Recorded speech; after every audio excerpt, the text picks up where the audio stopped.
Have you solved the PowerPoint problem? I'm Paul Toomey, and I've designed hundreds of presentations and thousands of PowerPoint slides for my clients at Presentation Tree. And I can tell you that mostly they're all grappling with the PowerPoint problem. Now, this is a problem that occurs when you're presenting a slide on a screen to an audience while you're talking at the same time. So in a moment, I'm going to show you a typical PowerPoint slide, and I'm going to present it to you in a very typical fashion. So are you ready? Here we go. American public libraries are a great value. Did you know there's more libraries in the United States than McDonald's restaurants? In fact, 68% of all Americans own a library card. And each year, over 2 billion items are checked out from our libraries. Public libraries, as it turns out, happen to be the #1 provider of internet access for those who don't have it at home, work, or school.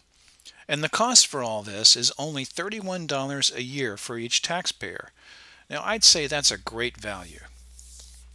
Okay, so if you're like most people, you were probably either focusing on the slide and reading the content there and taking that in and tuning out the speaker, me, my voice, or you were focusing on my voice and tuning out the slide. Now, the problem with this is that there was different information in the vocal track than there was on the slide. Verbally, I told you 2 data points that are actually not written on the slide, and the slide contains 1 data point that I didn't speak to.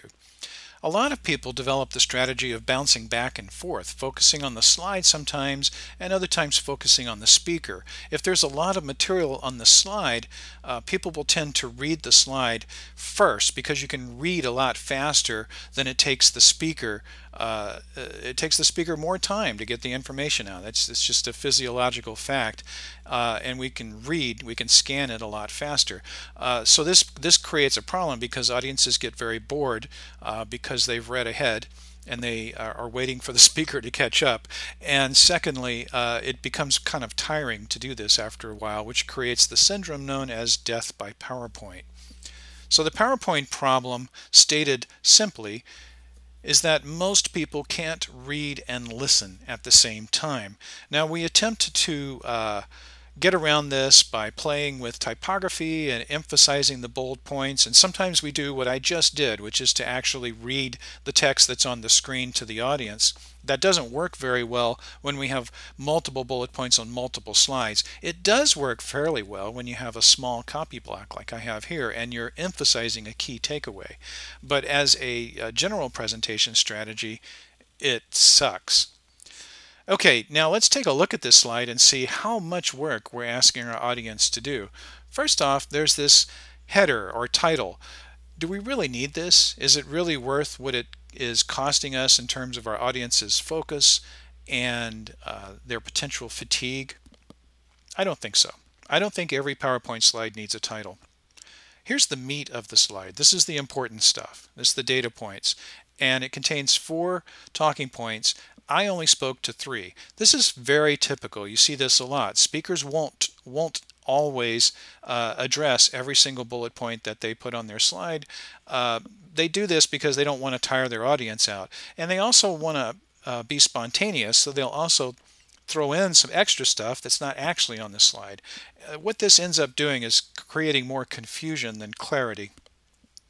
And here we have a photo, which is always nice to have. It's not a bad picture, but underneath it we've put a caption in smaller text that's even harder to read. And then down at the bottom we have our source. Now, sources are a great thing to include in a printed document or a white paper on the internet, but for a slide that's supporting a live or a virtual presentation or a pre-recorded presentation like this one, you don't really necessarily need to have your sources listed. It's really detracting, it's taking away, it's costing more than it's giving for that context. There is a better way to do this, and it involves having more visuals and less text. We're also going to have more slides, as you'll see. Now, because we have less text and more visuals, everything needs to become bolder. Our images need to become bigger, stretched all the way out to the edges of the screen if possible. And our text needs to become bolder and bigger and much easier to read and absorb at a moment's notice.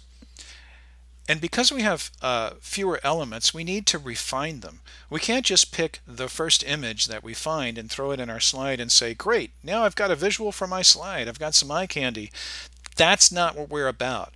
We want to find the right visual, the one that reinforces and supports our point and gets it across quickly. And the same with the text. Every word that we use on a slide really needs to be thought about, and it needs to earn its place in the real estate that's on the slide and in the attention that it's claiming from the audience. Because remember, every word that we put on the slide potentially takes our audience's attention away from us. And lastly, things need to be choreographed. We need to bring all of our bold and refined elements on stage the moment that we need them. You'll see that I deliberately put the word choreographed on the screen before I actually talked about it. And that created a disconnect. This sort of disconnect happens all the time in PowerPoint presentations. So we need to pay attention to our choreography in PowerPoint. So let's see what this looks like when we apply these principles to the exact same information.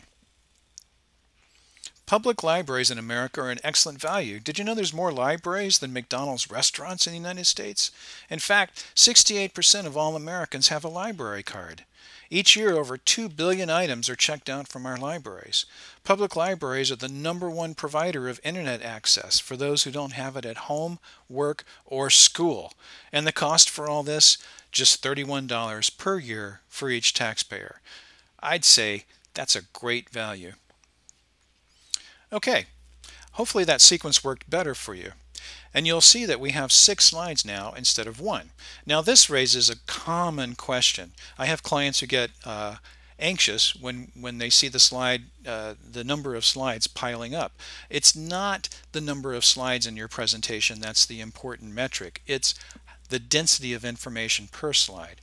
So this is the same information, actually a little less than what's on the slide on the right. It's just spaced out in a way that makes it easy to digest.